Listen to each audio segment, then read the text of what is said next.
தர்மபுரினா எல்லாத்துக்கும் நம்பர் 1 தர்மபுரி தான். இந்த வகையில இங்கே நம்முடைய மாவட்டத்தில் என் தலைமையிலே இங்கே ஆர்ப்பாட்டம். கடைசி எச்சரிக்கை, மாவட்ட நிர்வாகமே உடனடியாக இந்த மக்களுக்கு தண்ணீர் கொடுங்கள். இல்லையே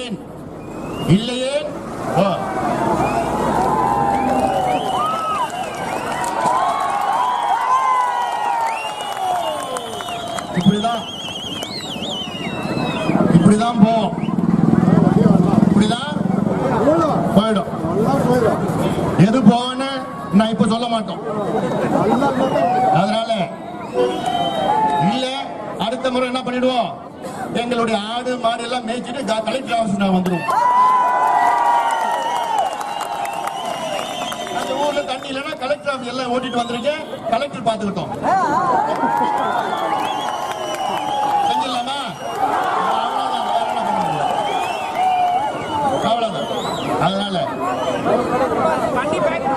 அதனால இதெல்லாம் நீங்கள் உறுதியாக நீங்கள் கொடுங்கள். இல்லையே கடுமையான விளைவுகளை நீங்கள் சந்திக்க நேரிடும். அதற்காக இதை நாங்கள் கேட்பதெல்லாம் தவிச்ச வாய்க்கு தண்ணீர் கொடுங்கள், எங்கள் மக்களுக்கு தண்ணீர் கொடுங்கள் என்று ஏங்கிக் கொண்டிருக்கின்ற தாய்மார்கள் மத்தியிலே இந்த கண்டன ஆர்ப்பாட்டம் நடைபெற்றுக் கொண்டிருக்கிறது. உங்களுக்கு எவ்வளவோ கோபமோ அதே கோபம் எனக்கும் தான் இருக்கு.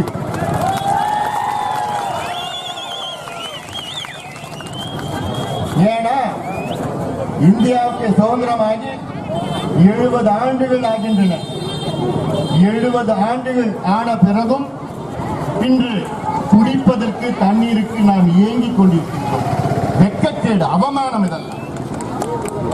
50 ஆண்டு காலம் இங்கே தமிழ்நாட்டிலே மாறி மாறி திமுக அண்ணா திமுக ஆட்சி செய்தும் இந்த நிலை நமக்கு இருக்கிறது. இந்த ஆண்டு ஜனவரி மாதம் இங்க இருக்கின்ற மாவட்ட ஆட்சியரை பாட்டாளி மக்கள் கட்சியின் அத்துணை நிர்வாகிகளும் சந்தித்து இன்னும் 2 மாதத்தில் தர்மபுரி மாவட்டத்திலே கடுமையாக வறட்சி வர இருக்கிறது, குடிநீர் பற்றாக்குறை வர இருக்கிறது. அதற்கு இன்றே நீங்கள் நடவடிக்கை எடுத்து முன்னெச்சரிக்கை நடவடிக்கை எடுக்க வேண்டும் என்று என்னுடைய கடிதத்தை இங்கிருக்கின்ற மாவட்ட ஆட்சியாளரிடம் கொடுத்தோம். ஆனால் எந்த பயனும் கிடையாது, எந்த பிரயோஜனமும் கிடையாது. வழக்கம் போல் இங்கே தர்மபுரி மட்டுமல்ல, தமிழ்நாட்டிற்கு வாட்டர் பட்ஜெட் தேவைப்படுகிறது. வாட்டர் பட்ஜெட் என்றாலே அதற்கு முன்னெச்சரிக்கை நடவடிக்கைகள் இந்த ஆண்டு எப்படி இருக்கும், பருவமழை எப்படி இருக்கும் என்றெல்லாம் ஆய்வு எடுக்க வேண்டும். ஆனால் எதையுமே செய்யாத இங்க ஆட்சியாளர் மட்டுமல்ல, தமிழக அரசு. அதனாலதான் நீங்க இவ்வளவு வெயிலையும் உங்க குழந்தை குட்டியோட நீங்க வந்திருக்கீங்க. நிச்சயமா இதுக்கு ஒரு தீர்வு வரும். ஆனால் இதற்கு நிரந்தர தீர்வு என்ன தெரியல. தருமபுரி மாவட்டத்தில் 822 மில்லிமீட்டர் மழை ஆண்டுதோறும் பெய்கிறது. தமிழ்நாட்டிற்கு 922 மில்லிமீட்டர் மழை பெய்கிறது. இந்த மாவட்டத்தில் பெய்கின்ற மழை அத்தனையும் ஒரு பக்கம் காவிரி ஆற்றில் கலக்கிறது, மற்றொரு பக்கம் தென்பெண்ணை ஆற்றிலே கலக்கிறது. ஆனால் இங்கே பெய்கின்ற மழை இங்கிருக்கின்ற மக்களுக்கு போய் சேருவது கிடையாது. போன வாரம் கிருஷ்ணகிரி மலையிலே மழை பெய்து உப்பம்பள்ளம் ஆற்றிலே ஒரு ஆள் தண்ணி, ஒரு ஆள் என் உயரத்துக்கு தண்ணி, அவ்வளவு தண்ணி சின்னாத்துல போயிட்டு சின்னாத்துல இருந்து ஒகனிக்கல்ல போய் கலந்தது. போன வாரம் அந்த தண்ணிய நம்ம தேக்கி வச்சிருந்தோம்னா இந்த மாவட்டத்தினுடைய குடிநீர் பிரச்சனை கிட்டத்தட்ட 10 நாள் பிரச்சனை. இத பல முறை நான் சொல்லியிருக்கிறேன். 2 ஆண்டுகளுக்கு முன்பு குமார் செட்டி ஏரிக்கு மேல் பகுதியிலே கடுமையான அங்கே ஒரே நாள்ல மழை, கிளவுட் பர்ஸ்ட் சொல்லுவாங்க, பெய்து அந்த குமார் செட்டி ஏரி உடைந்தது. அதை நான் பார்வையிட்டு அன்று நான் சொன்னேன், குமார் செட்டி ஏரியிலிருந்து தண்ணீர் மாரண்டள்ளி அங்கே தாண்டி மாரண்டள்ளி தடுப்பணையை தாண்டி அங்கே கலக்கிறது. அதிலிருந்து ஒரு 1/2 கிலோமீட்டர் தொலைவில் ஒரு தடுப்பணை வெறும் 3 கோடி ரூபாய் தான் செலவாகும். அந்த தடுப்பணை கட்டி அந்த தண்ணீர் எல்லாம் தும்பலள்ளி அணைக்கு திருப்பி விட்டு இருந்தாங்கன்னா தும்பலஅள்ளி அணையில தண்ணி வந்ததுன்னா இன்னைக்கு இந்த குடிநீர் பிரச்சனை தருமபுரி மாவட்டத்துக்கு வந்திருக்கிறார். அதே போன்று 50 ஆண்டு காலம் திட்டம் எண்ணெய்கோல் புதூர் தும்பலஅள்ளி திட்டம். அது 50 ஆண்டு கால திட்டம். தென்பெண்ணை ஆற்றிலே எண்ணெய்கோல் புதூர் உள்ள வலது கால்வாயிலிருந்து 52 கிலோமீட்டர் தும்பலஅள்ளி அணைக்கு தண்ணீர் கொண்டு வந்தால் கிட்டத்தட்ட இந்த பகுதி முழுவதும் நிலத்தடி நீர் உயரும், கிணறுகளில் தண்ணீர் இருக்கும், ஏரிகளில் தண்ணீர் இருக்கும். ஆனால் இதெல்லாம் தவறவிட்ட அரசாங்கம் ஒரு மெத்தனம். இதை நாம் வன்மையாக நாம் கண்டிக்கின்றோம். 104 ஒரு மோசமான ஒரு பருவமழை பொய்த்ததை பார்த்தது கிடையாது. 100 ஆண்டுகளில் மிக மோசமான ஒரு சூழல். அதுலயும் தர்மபுரினா இன்னும் மோசம். இங்கே வாழ்வாதாரம் கிடையாது, விவசாயம் கிடையாது, தொழில் கிடையாது, வேளாண்மை எதுவுமே கிடையாத ஒரு சூழலில் 3 லட்சம் இளைஞர்கள் வெளி மாநிலம் வெளி மாவட்டங்களுக்கு வேலைக்கு சென்று கொண்டிருக்கின்றார்கள். தொழில் கிடையாது. அதை விட மோசம் இப்ப குடிப்பதற்கு தண்ணீர் இல்லை. ஆட்சியாளர்களே, இது வெறும் கண்டன ஆர்ப்பாட்டம். இந்த நிலை நீடித்தால் அடுத்தது இதைவிட கடுமையான நாங்கள் போராட்டம் நாங்கள் செய்வோம். காரணம் இது என்னுடைய வாழ்வாதார பிரச்சனை. இது குடிநீர் பிரச்சனை. குடிநீர் தான் ஒரு மனிதனுக்கு அடித்தளம். அப்படிப்பட்ட அந்த குடிநீர் கொடுக்காத ஒரு அரசாங்கமாவது வெட்கக்கேடுதல்ல, அவமானம், வெட்கக்கேடு. மக்களுக்கு குடிப்பதற்கு தண்ணீர் கிடையாது என்றால் இதெல்லாம் ஒரு அரசாங்கம், இது ஒரு ஆட்சியா? மக்கள் கோபத்தோடு இருக்கின்றார்கள். இங்கே வந்திருக்கின்ற தாய்மார்கள் கோபத்தோடு மட்டும் வரல, அடுத்தது விட்டா சாபத்தையும் விடுவாங்க உங்க மேல. அதனால நீங்க தவிச்ச வாய்க்கு தண்ணி கொடுத்து விடுங்க. ஒகேனக்கல் கூட்டு குடிநீர் திட்டம்னு ஒண்ணு போட்டாங்க.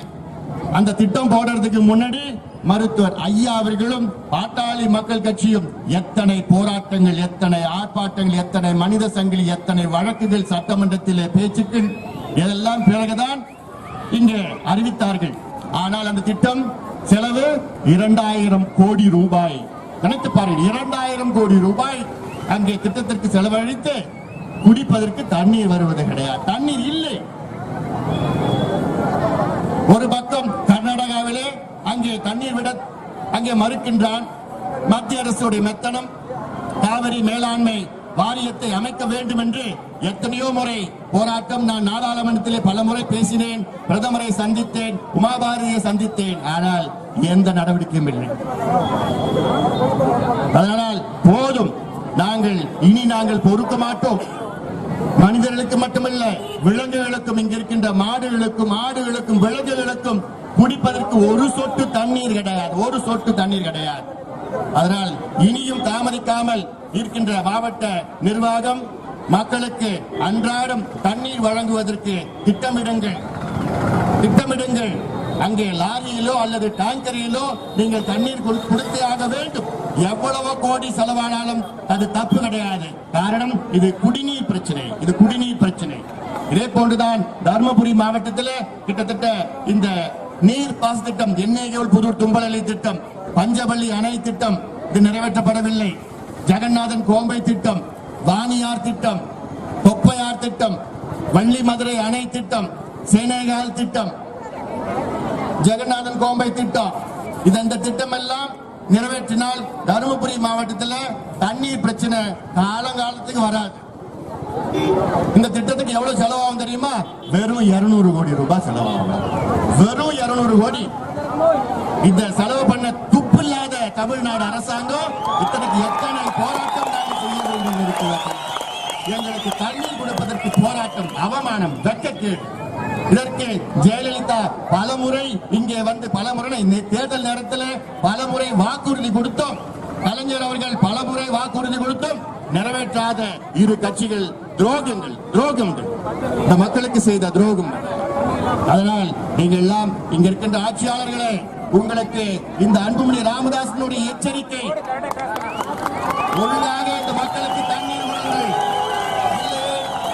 இந்த மக்களை திரட்டி இது வெறும் ஆர்ப்பாட்டம் தான், இது வெறும் கண்டன ஆர்ப்பாட்டம் தான். அடுத்தது நாங்கள் போராட்டம். எங்களுடைய போராட்டத்தை பற்றி உங்களுக்கு நன்றாக தெரியும். எந்த எல்லை கூட நாங்கள் போவோம் போராட்டம் செய்யறதுக்கு. எங்களுடைய வாழ்வாதார பிரச்சனை இதெல்லாம். பிரச்சனை, வாழ்வாதார பிரச்சனை. அதனால அந்த எல்லைக்கு நாங்க போக விடாதீங்க. ஏன்னா நீங்க கடுமையான விளைவுகளை சந்திக்க நேரிடும். ஆக இங்க இருக்கின்ற ஆட்சியாளர்களே உடனடியாக இந்த மக்களுக்கு தண்ணீர் கொடுங்கள். இங்கே தருமபுரி மாவட்டத்தில் உள்ள நிலுவையில் உள்ள அந்த 10 நீர் பாச திட்டத்திற்கு நிதி ஒதுக்கீடு செய்து இனி வரும் காலத்தில் இது போன்ற பிரச்சனைகள் வராமல் பார்த்துக் கொள்ளுங்கள். இது பெரிய பணம் கிடையாது, 200 கோடி ரூபாய் பெரிய பணம் கிடையாது. இந்த திட்டம் 10 திட்டத்தை நீங்கள் உடனடியாக நிறைவேற்ற வேண்டும் வேண்டும் வேண்டும் என்று உங்களுக்கு அன்போடு நான் கேட்டுக்கொள்கின்றேன். அது மட்டுமல்ல, கடந்த 2 வாரத்திலே தர்மபுரியிலே 2 விவசாயிகள் பாலக்கோடு பகுதியில் மாரண்டலி பகுதியிலே இறந்திருக்கின்றார்கள், தற்கொலை செய்திருக்கின்றார்கள். தமிழ்நாட்டிலே ஒரு விவசாயி தற்கொலை செய்தாலே அது அரசாங்கத்திற்கு அவமானம், கேடு, அதெல்லாம் வெட்கப்பட வேண்டும். ஆனால் இதுவரை தமிழ்நாட்டிலே 300 விவசாயிகள் தற்கொலை செய்திருக்கிறார்கள். அதில் இங்கே 2 விவசாயிகள் தற்கொலை செய்திருக்கிறார்கள். நோக்கமெல்லாம் வறட்சி இருக்கிறது. இந்த மாநிலத்தை வறட்சி மாநிலத்தை மத்திய அரசு அறிவிக்க வேண்டும். அடுத்தது இங்கே 1 ஏக்கர் நெல்லு பயிர் செய்த விவசாயிகளுக்கு 25,000 ரூபாய் கொடுக்க வேண்டும். கரும்பு பயிரிட்ட அது மட்டுமல்ல, கூலி தொழிலாளர்களுக்கு 25,000 ரூபாய், விவசாயத்தை நம்பி இருக்கின்ற கூலி தொழிலாளருக்கு 25,000 ரூபாய் கொடுக்க வேண்டும். உயிரிழந்த விவசாயிகளுக்கு 10 லட்சம் ரூபாய் நஷ்டஈடு கொடுக்க வேண்டும். காரணம் அரசாங்கம் தான் இருக்கு காரணம். அது மட்டுமல்ல, விவசாயிகள் வாங்கிய அத்துணை கடன், குறிப்பாக அங்கே கூட்டுறவு வங்கி கடன் முழுமையிலும் தள்ளுபடி செய்ய வேண்டும். மற்றபடி தேசிய வங்கிகள் வாங்கிய கடன் அத்துணையும் தள்ளுபடி செய்ய வேண்டும். இதெல்லாம் கடன் தள்ளுபடி செய்ய வேண்டும். இந்த 100 நாள் வேலைவாய்ப்பு திட்டத்தை 150 நாட்களாக உயர்த்த வேண்டும். இதெல்லாம்